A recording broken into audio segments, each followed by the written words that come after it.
السلام عليكم ورحمة الله وبركاته. اللهم صل وسلم وزد وبارك على سيدنا محمد. ازيكم يا حبايبي؟ عاملين ايه؟ كل سنة وانتم طيبين. انا معايا فيديو النهاردة، فيديو مختلف بقى. مختلف في رمضان، يعني يعني هنعمل حاجة مع بعض. مش من الحاجات اللي كتير بيعملوها في رمضان. هنعمل النهاردة ميني بيتزا بس اقتصادية خالص، وهقول لكم كده على شوية تريكات فيها. بجد هتطلع اي معجنات معاكم طرية وهشة، ويبقى اقل حاجة ممكن تعمليها. بس تابعوا بقى معايا الفيديو. زي ما قلت لكم كده، مكونات اقتصادية بقى، وان شاء الله هتطلع هشة وطرية وجميلة. واي معجنات هتعملوها انا هقول لكم، هعرفكم بقى السر في ايه. بصوا، انا كده حطيت معلقة خميرة، يعني قولي معلقة صغيرة مليانة او معلقة كبيرة ممسوحة، على نص كوباية مية دافية. ما تبقاش مية سخنة، تبقى مية دافية. وتحطي عليها معلقة سكر كبيرة. المعلقة السكر دي للخميرة، وان هي تخلي كمان العجينة طعمها حلو. العجينة لما بتبقى مسكرة كده شوية، وانتي اما بتيجي تجيبي فينو من الفرن بره، الفرن بتاعت الفينو والبقسماط والكلام ده، بتبقى مسكرة. ال- الفينو بيبقى مسكر، والبقسماط بيبقى فيه نسبة مسكرة كده، تحس ان طعمه حلو. ليه؟ لان هما بيبقوا مزودين في السكر شوية طبعا، عشان اللقمة نفسها تبقى طعمها حلو ومسكرة. والناحية التانية هنا بقى هنخل نص كيلو من الدقيق، او 3 كوبايات، او زي ما انتي عاوزة. هو المقدار يعني زي ما انتي عاوزة هتعملي. انا مش فاكرة والله ازاي، بس انا هوريكم طبعا، هيبان في الفيديو. هو ده حوالي نص كيلو. فهشوف بقى دلوقتي هو طلع قد ايه. طبعا انا حطيت المنخل في الحوض، لان انا افتكرت ان انا كده حطيت نص الكيس، بس لقيت لا لسه شويه، فرحت حطاهم بقى ايه من غير النخل وخلاص. بس انتي الاحسن ان انتي تنخليهم يعني. ان انتي تنخلي الدقيق ده، بيخلي الحاجه طالعه هشه، وتحس انها من جواها فاضيه كده.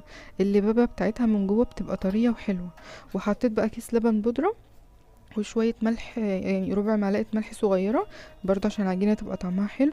ورشة زعتر خفيفة. عندك زعتر حطي، ما عندكيش زعتر خلاص. الأساس بتاع أي عجينة في الدنيا الدقيق، الخميرة. هنحط كمان شوية خل.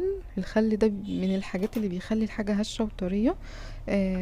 وبتساعدها كمان على التخمير، يعني هو محسن طبيعي.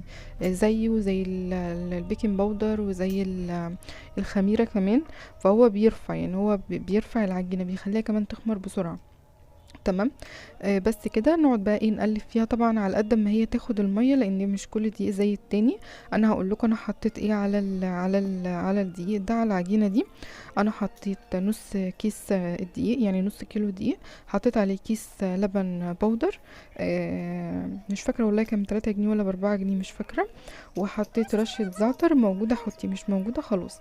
حطيت رشة ملح وايه تاني، دقيق وملح، وشوية من الزعتر واللبن البودرة، وشوية الخل.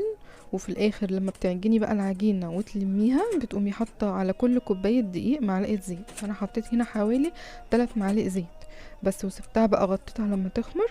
طبعا الكلام ده كله كان قبل الفطار، لان انا يعني عملت لهم النهارده قبل الفطار. تمام. انا بعد الفطار بصراحه مش ببقى فاضيه خالص خالص. بصوا طبعا هي لما خمرت بقى لازم تفضي منها الهواء. بصي حلوه وطريه وبتمط ازاي. السر اللي يخلي اي عجينه معاكي تبقى طريه، اذا كنت هتعملي فين وهتعملي قرص، هتعملي اي حاجه عايزاها تطلع طريه، ان انت تخلي العجينه بتلزق، ما تبقاش ناشفه، ما تبقاش ماسكه نفسها. ان هي تكون بتلزق كده. وشويه زيت صغيرين في ايدك هتساعدك ان انت تشكليهم كويس. هي دي اللي بتخلي الحاجه طريه. بس هي دي اللي بتخلي الحاجه طريه من جواها ومن بره كمان. انا بقى كنت شفت فيديو ان انتي تحطيها على دقيق سميد. بس طلع مشروع فاشل بصراحة. لان دقيق السميد ده هو اداها قرمشة من تحت، بس نشفها. يعني ايه؟ ما خلاش قعرها طري كده. لا يعني خلى قعرها ايه ماسك نفسه كده شوية. بس هي كانت طرية وكانت جميلة جدا بصراحة. انا هوريها لكم برضو. انا كده قسمت بقى النص كيلو دقيق. بصوا. كمان يعني ورقة الزبدة دي مش عارفة طلعت مش حلوة بصراحة. فأنا المفروض كنت دهنت ورق الزبدة ده زيت. ودي السميد دي انا مش هعملها تاني، انا مش هجربها تاني، بس انا قلت يعني اجرب يمكن تطلع احسن. لازم نجرب، انت لازم طول ما انت كده ايه واقفة في المطبخ وايدك في حاجتك ولولادك ولبيتك، لازم تجربي كل حاجة. لان انت مش هينفع تفضلي بحاجه بتعمليها مستمره طول الوقت، لا لازم تجددي وتغيري وتطلعي افكار جديده، وتبقي دايما كده ايه، توريهم كده شطارتك، وتبقي ست بيت شطوره كده وايه، وعارفه كده ايه تسيطري يعني من الاخر. فتجيبي بقى ايه قعر كوبايه كده او كاس او اي حاجه، يعني على حسب حجم البيتزا بقى اللي انت عايزاها. انا عملتها كده صغيره بصراحه، انا كنت بعملها الاول كبيره، بس لقيت الولاد بيقطموا منها بقى، وبنقعد نقطع بالسكينه وشغلنا. قلت لا انا هعملها لهم صغيره كده، كل واحد ياخد واحده، يخلصها ياخد التانية، بس كده. طبعا انا حطيت زيت على قعر الكوبايه عشان ما يلزقش في العجينه، ولو لزقت بالراحه بايدك بتتشيل. وتفرغي بقى كده بايدك من النص مطرح ما حطيت الكوبايه. والكارثه بقى اللي انا بعت اجيب كاتشب، لقيت العطار جايبهولي سايب. انا اول مره اعرف بصراحه ان الكاتشب في منه سايب، فاهمني؟ انا دايما عارفه ان هو اكياس او ازايز، انا بصراحه اول مره اعرف ان الكاتشب ده بيتباع سايب.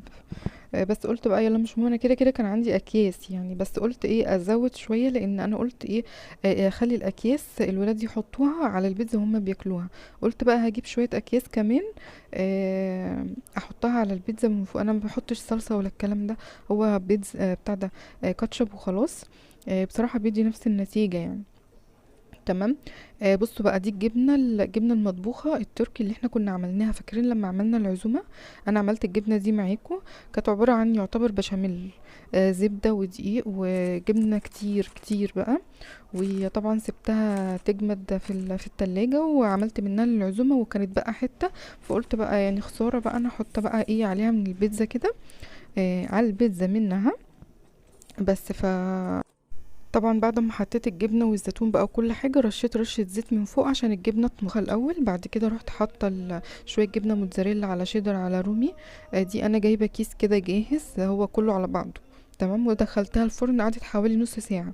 شغلت الشوايه شويه، 10 دقايق كده، شغلت فوق وتحت 10 دقايق لحد ما الجبنه حسيت انها ابتدت تسيح، ورحت طافيه بقى. ورحت مقربه الرف شويه من الفرن، يعني يبقى شبر كده من الفرن. طلعت طريه وجميله وهشه ازاي. اتمنى ان انتوا تجربوها، وبشكركم بقى جدا جدا، والسلام عليكم ورحمه الله.